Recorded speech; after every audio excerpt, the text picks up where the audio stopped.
अध्याय 5। परोपकार में हमारा ही उपकार है।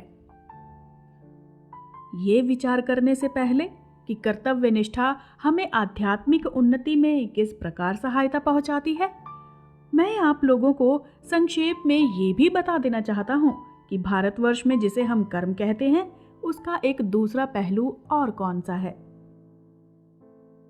प्रत्येक धर्म के 3 विभाग होते हैं। प्रथम दार्शनिक, दूसरा पौराणिक और तीसरा कर्मकांड। दार्शनिक भाग तो असल में प्रत्येक धर्म का सार है। पौराणिक भाग इस दार्शनिक भाग का व्याख्या स्वरूप है। उसमें महापुरुषों की कम या अधिक काल्पनिक जीवनी तथा अलौकिक विषय संबंधी कथाओं एवं आख्यायिकाओं द्वारा इसी दर्शन को उत्तम रूप से समझाने की चेष्टा की गई है। और कर्मकांड इस दर्शन का ही और भी स्थूल रूप है, जिससे वो सर्वसाधारण की समझ में आ सके। वास्तव में अनुष्ठान दर्शन का ही एक स्थूलतर रूप है। यह अनुष्ठान ही कर्म है। प्रत्येक धर्म में इसकी आवश्यकता है, क्योंकि जब तक हम आध्यात्मिक जीवन में बहुत उन्नत न हो जाएं, तब तक सूक्ष्म आध्यात्मिक तत्व को समझ ही नहीं सकते। मनुष्य को अपने ताईं ये मान लेना सरल है कि वो कोई भी बात समझ सकता है, परंतु जब वो उसे अमल में लाने की चेष्टा करता है तो उसे मालूम होता है कि सूक्ष्म भावों को ठीक ठीक समझना तथा उन्हें हृदयंगम करना बड़ा ही कठिन है। इसलिए तो प्रतीक विशेष रूप से सहायक होते हैं। प्रतीक द्वारा सूक्ष्म विषयों को समझने की जो प्रणाली है, उसे हम किसी प्रकार त्याग नहीं सकते। अत्यंत प्राचीन समय से ही प्रतीकों का प्रयोग प्रत्येक धर्म में होता रहा है। एक दृष्टि से यदि कहा जाए कि हम प्रतीक के बिना किसी बात को सोच ही नहीं सकते, तो ठीक ही है। शब्द भी तो हमारे विचार के प्रतीक ही हैं। दूसरी दृष्टि से कहा जा सकता है कि संसार की प्रत्येक चीज प्रतीक के रूप में देखी जा सकती है। सारा संसार ही प्रतीक है और उसके पीछे मूल तत्व के रूप में ईश्वर विराजमान है। इस प्रकार का प्रतीक केवल मनुष्य द्वारा उत्पन्न किया हुआ ही नहीं है, और ना ही ऐसी बात है कि एक धर्म के कुछ अनुयायी एक साथ बैठ गए और बस उन्होंने कुछ प्रतीकों की कल्पना कर डाली। धर्म के प्रतीक की उत्पत्ति स्वाभाविक रूप से होती है।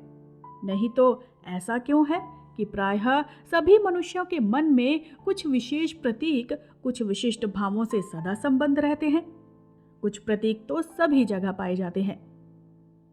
तुम में से अनेकों की यह धारणा है कि क्रॉस का चिन्ह सर्वप्रथम ईसाई धर्म के साथ प्रचलित हुआ, परंतु वास्तव में तो वो ईसाई धर्म के बहुत पहले से, मूसा के भी जन्म के पहले, वेदों के आविर्भाव के भी पहले, यहाँ तक कि मानवीय कार्यकलापों का किसी प्रकार का इतिहास लिपिबद्ध होने के भी पहले से विद्यमान है। इयक्टिस तथा फिनीशियस जातियों में भी इसकी मौजूदगी का प्रमाण मिलता है। प्रायः प्रत्येक जाति में इसका अस्तित्व था। इतना ही नहीं, बल्कि ऐसा भी प्रतीत होता है कि क्रॉस पर लटके हुए महापुरुष का प्रतीक लगभग प्रत्येक जाति में प्रचलित था।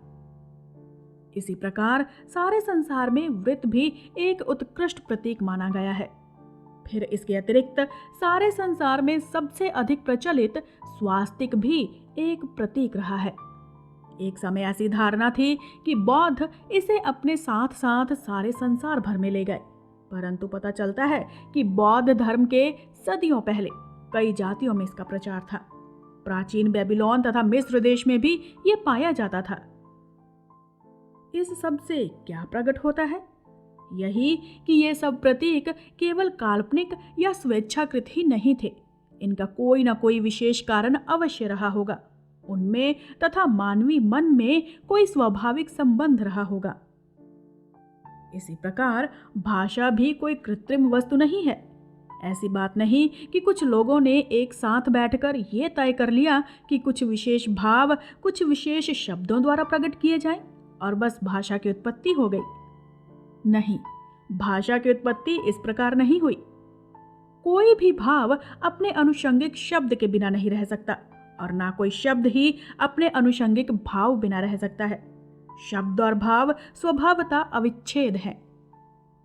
भावों को प्रकट करने के लिए शब्द प्रतीक अथवा वर्ण प्रतीक किसी का भी व्यवहार किया जा सकता है। गूंगों और बहरों को शब्द प्रतीक किसी प्रकार की सहायता नहीं पहुंचा सकता, उन्हें किसी दूसरे प्रतीक की सहायता लेनी पड़ती है। मन में उठने वाले प्रत्येक विचार का एक दूसरा अंश भी होता है और वो है आकृति। इसे संस्कृत दर्शन में नाम रूप कहते हैं। जिस प्रकार कृत्रिम उपाय द्वारा एक भाषा नहीं उत्पन्न की जा सकती, उसी प्रकार कृत्रिम उपायों से प्रतीक का निर्माण भी नहीं किया जा सकता। संसार में कर्म कांड के सहकारी जो प्रतीक हैं, वे मानव जाति के धार्मिक विचारों के एक एक बाह्य रूप हैं। ये कह देना बहुत सरल है कि अनुष्ठानों, मंदिरों तथा अन्य बाह्य आडंबरों की कोई आवश्यकता नहीं, और ये बात तो कल का एक बालक भी कह सकता है। परंतु सरलता पूर्वक ये कोई भी देख सकता है कि जो लोग मंदिर में जाकर पूजा करते हैं, वे उन लोगों की अपेक्षा जो ऐसा नहीं करते, कई बातों में कहीं भिन्न होते हैं। भिन्न भिन्न धर्मों के साथ जो विशिष्ट मंदिर, अनुष्ठान और अन्य स्थूल क्रियाकलाप जुड़े हुए हैं, वे उन धर्म विलंबियों के मन में उन सब भावों को जागृत कर देते हैं जिनके कि ये मंदिर, अनुष्ठान आदि स्थूल प्रतीक स्वरूप हैं।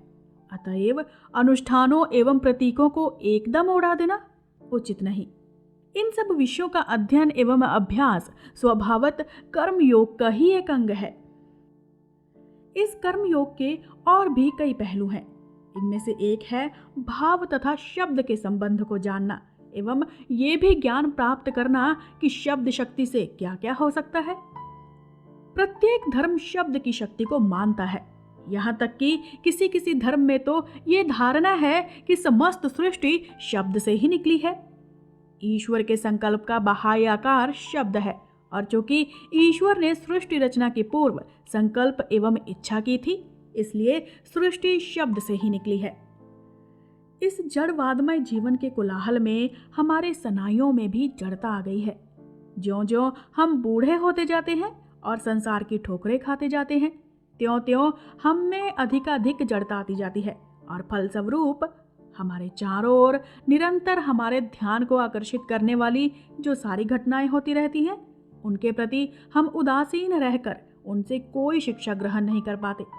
परंतु कभी कभी ऐसा भी अवश्य होता है कि मनुष्य का स्वाभाविक भाव प्रबल हो उठता है और हम इन साधारण सांसारिक घटनाओं का रहस्य जानने का यत्न करने लगते हैं तथा उन पर आश्चर्यचकित हो जाते हैं। इस प्रकार आश्चर्यचकित होना ही ज्ञान लाभ की पहली सीढ़ी है। शब्द के उच्च दार्शनिक तथा धार्मिक महत्व को छोड़ देने पर भी हम देखते हैं कि हमारे इस जीवन नाटक में शब्द प्रतीक का विशेष स्थान है। मैं तुमसे बातचीत कर रहा हूँ, तुम्हें स्पर्श नहीं कर रहा हूँ, पर मेरे शब्द द्वारा उत्पन्न वायु के संबंधन तुम्हारे कान में जाकर तुम्हारे कर्ण स्नायुओं को स्पर्श करते हैं और उससे तुम्हारे मन में असर पैदा होता है। इसे तुम रोक नहीं सकते। भला सोचो तो, इससे अधिक आश्चर्यजनक बात और क्या हो सकती है। एक मनुष्य दूसरे मनुष्य को बेवकूफ कह देता है और बस इतने से ही वो दूसरा मनुष्य उठ खड़ा होता है और अपनी मुट्ठी बांधकर उसकी नाक पर एक घूंसा जमा देता है। देखो तो शब्द में कितनी शक्ति है। एक स्त्री बिलख बिलख कर रो रही है, इतने में एक दूसरी स्त्री आ जाती है और वो उससे कुछ सांत्वना के शब्द कहती है। प्रभाव ये होता है कि वो रोती हुई स्त्री उठ बैठती है, उसका दुख दूर हो जाता है और वो मुस्कुराने भी लगती है। देखो तो शब्द में कितनी शक्ति है। उच्च दर्शन में जिस प्रकार शब्द शक्ति का परिचय मिलता है, उसी प्रकार साधारण जीवन में भी इस शक्ति के संबंध में विशेष विचार और अनुसंधान न करते हुए भी हम रात दिन इस शक्ति को उपयोग में ला रहे हैं। इस शक्ति के स्वरूप को जानना तथा उसका उच्चतम रूप से उपयोग करना भी कर्मयोग का एक अंग है।